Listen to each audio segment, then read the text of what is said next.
Episode 107. Pernikahan kontrak sang CEO. Konrad, jangan cepat-cepat larinya. Momi capek. Ucap Diana yang sedang mengikuti Konrad berlarian di sepanjang mall. Konrad tidak memperdulikannya, dia tertawa sambil berlarian diikuti oleh Nani dan dua pengawal. Bocah itu tampak gembira karena akhirnya dia bisa keluar rumah, selain ke sekolah dan bisa bermain game di publik area. Ibu hamil jalan santai saja. Biar Konrad ditemani Nani dan beberapa pengawal. Kakak temani aku shopping. Ini kan baru pertama kali aku keluar shopping dengan kakak. Rajuk Lia dengan manja. Baiklah. Apa yang ingin kau beli? Diana mengiyakan. Kakak mau mentraktirku.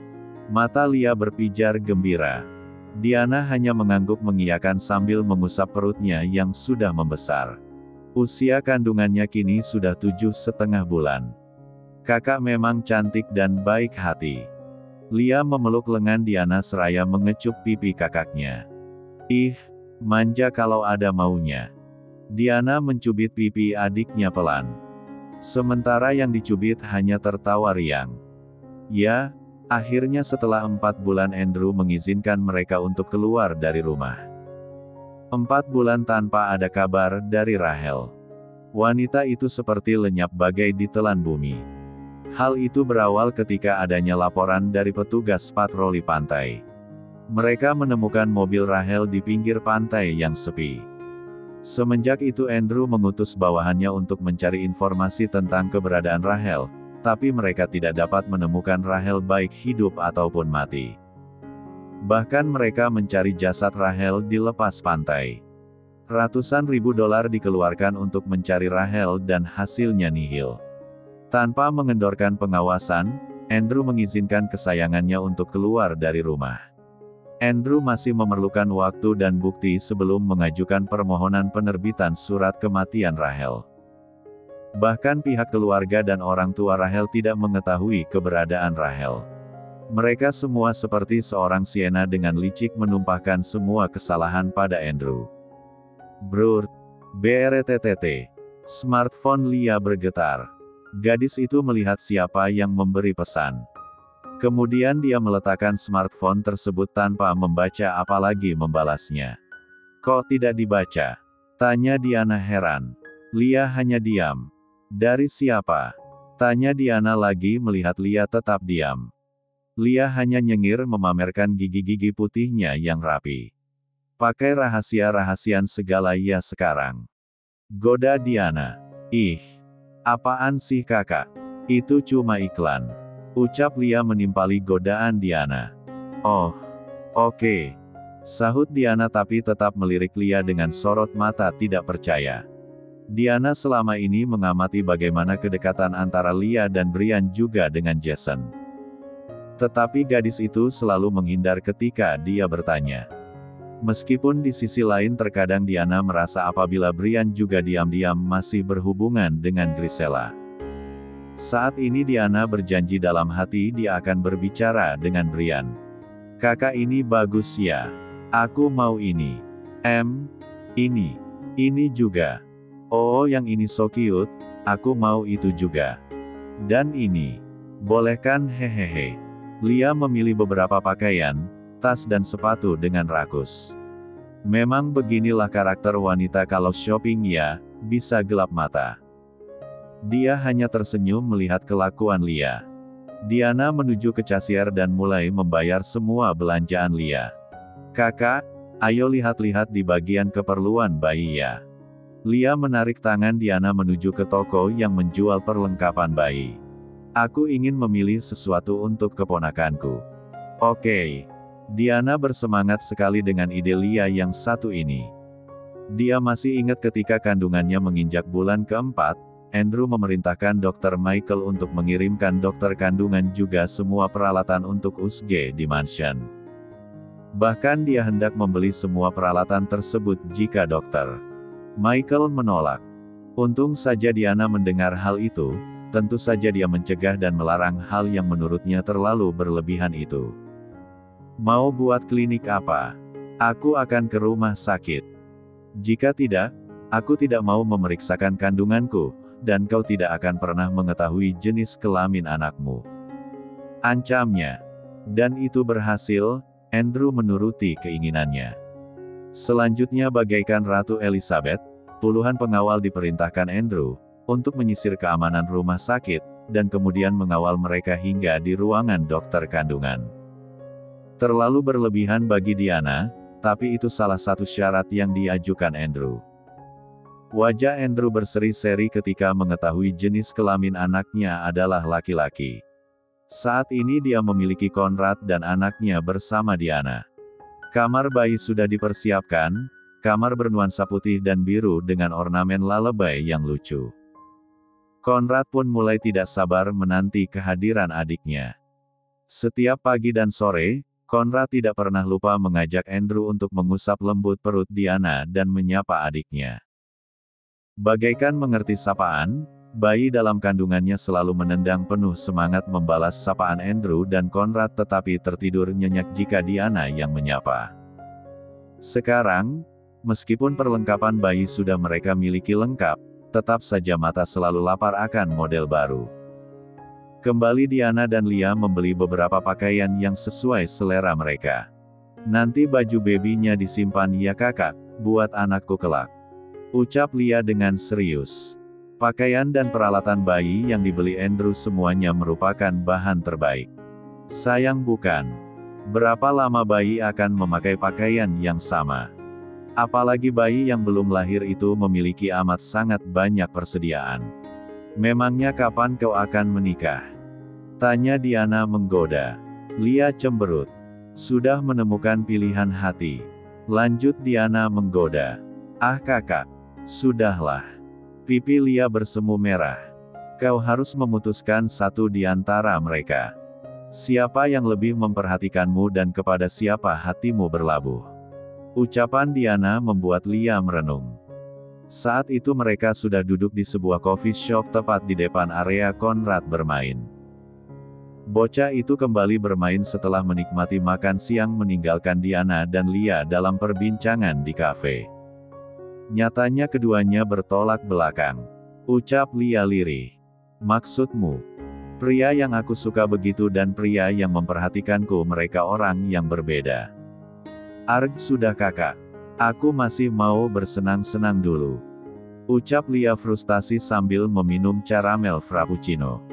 Diana tertawa kecil melihat raut wajah adiknya yang menggemaskan. Sebuah pesan masuk di smartphone-nya. Ketika membaca pesan itu, raut wajah Diana berubah tegang. Sayang sekali Lia tidak melihatnya. Kakak mau ke toilet dulu ya. Ayo aku antar. Gak usah. Itu kan dekat. Larang Diana. Yakin bisa sendirian? Diana mengangguk mantap. Dia membiarkan pengawal mengikutinya sampai depan lorong toilet. Dengan perlahan dia berjalan menuju toilet khusus penyandang cacat.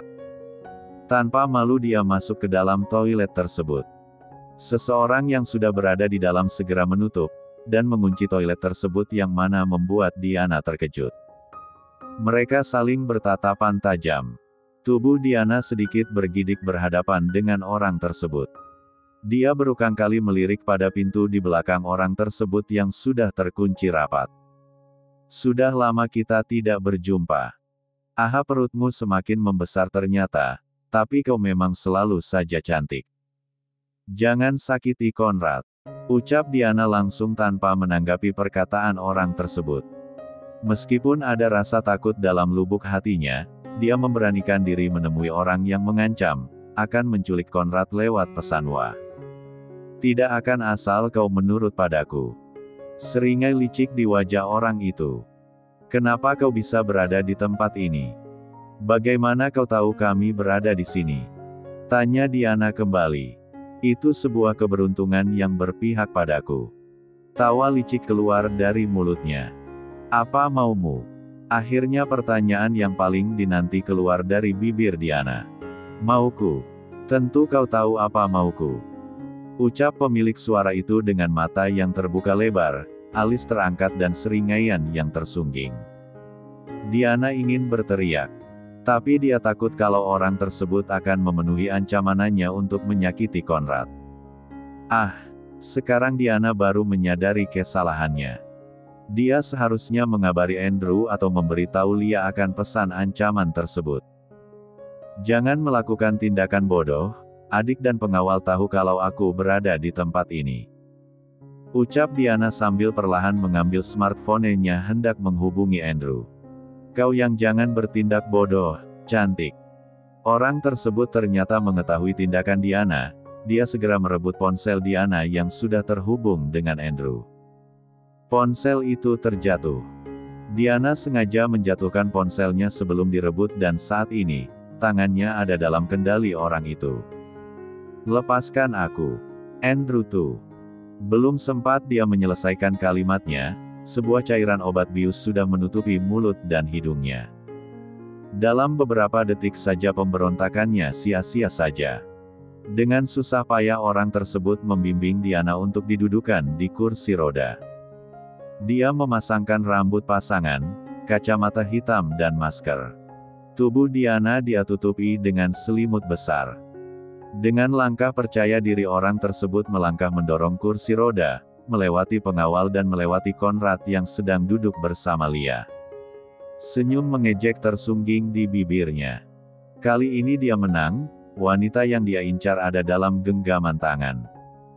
Berlalu dengan santai di hadapan mata mereka tanpa mereka sadari. Episode 108. Apa saja yang kalian kerjakan? Andrew membentak marah.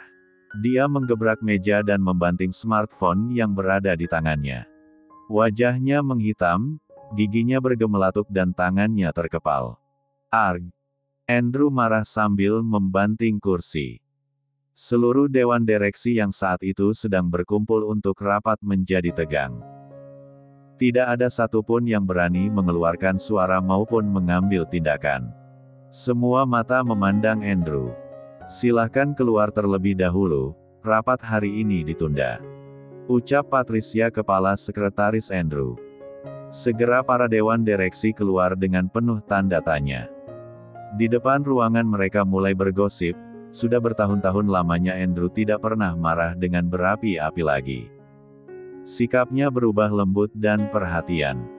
Tapi saat ini apa yang terjadi sehingga dia bersikap seperti itu lagi? Di dalam ruangan. Brian, ayo kita ke mall itu. Tanpa menunggu jawaban, Andrew segera keluar dari ruangan dan menuju lobi diikuti Brian, sementara Patricia menghubungi sopir pribadi Andrew untuk bersiap di lobi. Bagaimana mungkin hal itu bisa terjadi? Apa saja yang dilakukan oleh pengawal-pengawal itu? Amarah Andrew memuncak, dia memukul dengan keras kursi di hadapannya. Aku akan menghukum mereka semua. Sahut Brian tak kalah geram. Kalau sampai mereka tidak menemukan Diana hari ini juga. Ajukan tuntutan pada mall tersebut. Oke. Mobil yang dikendarai melaju cepat membelah keramaian lalu lintas. Andrew sudah tidak sabar lagi. Sementara Brian masih sibuk dengan ponselnya menghubungi kepala pengawal untuk mencari dan menyelidiki keberadaan Diana di mall tersebut. Sebelumnya, Diana di dalam toilet berhasil menghubungi Andrew, tetapi baru saja panggilan tersambung dia menjatuhkan smartphone-nya, dengan sengaja karena orang tersebut hendak merampas dan mendesaknya. Saat itu Andrew sedang berjalan menuju ruangan rapat. Dia masih menggenggam smartphone-nya ketika Diana menghubunginya, tetapi tidak langsung dia angkat karena beberapa direksi menyapa. Ketika dia mengangkatnya tidak ada suara di seberang sana. Berkali-kali dia memanggil tidak ada suara kecuali bunyi srek, srek, dan dengusan nafas samar-samar. Bunyi flash kamar mandi terdengar sebelum seseorang mematikan sambungan telpone. Awalnya Andrew mengira kalau ada gangguan signal. Tetapi saat dia hendak menelpone kembali, nomor Diana tidak bisa dia hubungi. Berkali-kali dia mencoba hasilnya tetap sama. Andrew yang gelisah segera menghubungi Lia, mana kakakmu? Tanya Andrew segera tanpa mengubris salam dari Lia. Pergi ke toilet. Sendirian. Sama pengawal. Cepat susul. Cari dia. Aduh broter, jangan panik gitu dong, kakak cuma ke toilet tidak kemana-mana. Cepat cari. Aku merasa ada sesuatu terjadi dengan Diana. Ucap Andrew dengan tidak sabar. Baiklah. Meskipun Lia hendak menertawakan kekhawatiran Andrew, tapi dia mengurungkan niatannya karena mendengar nada khawatir yang berlebihan di sana. Nani jaga Conrad. Aku akan mencari kakakku. Kau ikut aku. Lia mengajak perawat Marsha yang biasa menjaga Diana. Dia melewati dua pengawal yang sebelumnya mengawal Conrad menuju ke toilet. Di depan lorong dia melihat dua orang pengawal yang menemani Diana masih berdiri berjaga. Mana kakakku? Tanya Lia dengan nada menekan. Belum keluar Nona Lia. Jawab salah satu pengawal. Kau yakin? Lia masuk ke dalam toilet. Dia mencari ke toilet wanita, tidak ada. Berteriak ke toilet pria, tidak ada. Mencari di toilet disabilitas, tidak ada. Terakhir di ruang ibu dan anak, juga tidak ada. Semua kosong. Marsha, coba kau cari sekali lagi dan tanyakan kepada petugas apabila dia melihat kakakku, atau adakah jalan keluar lain. Setelah memberi perintah Lia segera pergi menuju pengawal yang berjaga. Kakakku tidak ada di dalam. Kalian yakin dia tidak keluar? Tanya Lia dengan berapi-api. Kali ini dia benar-benar panik. Perasaan Andrew benar. Tapi, sedari tadi kami ada di sini Nona. Ucap pengawal itu heran. Cepat cari. Dia tidak ada di sini. Kalau sampai terjadi sesuatu dengan kakakku, kalian tahu bagaimana nasib kalian selanjutnya. Dengan geram Lia menggertak pengawal tersebut. Kemudian dia kembali ke tempat Conrad. Nani bawa Conrad pulang sekarang. Ucap Lia kepada pengasuh Conrad. Conrad pulang dulu ya. Mommy masih sakit di toilet. Langsung pulang ya. Mommy sakit apa Unti? Tanya Conrad dengan mata beningnya. Cuma agak lamaan di toilet. Conrad pulang dulu ya dan langsung tidur oke. Nanti Unti menyusul dengan Mommy. Akhirnya Conrad menurut setelah beberapa saat bersikeras untuk tetap tinggal. Lia tidak ingin, bocah kecil itu ikut panik. Dia tidak dapat menangani keduanya. Conrad yang menangis dan Diana yang hilang. Lia meminta kedua pengawal tersebut menemani Conrad, sampai masuk ke dalam mobil dan salah satu pengawal kembali lagi membantu mencari Diana. Setelah deringan teleponnya Andrew yang kesekian kali, Lia baru mengangkatnya. Kami masih belum menemukan kakak, Brother. Jawab Lia dengan nada khawatir. Perkataan Lia disambut dengan amarah dari Andrew, bahkan dia sempat mendengar Andrew membanting sesuatu di seberang sana. Lia bergidik. Dia merasa resah. Kakak kau di mana? Apa yang terjadi padamu?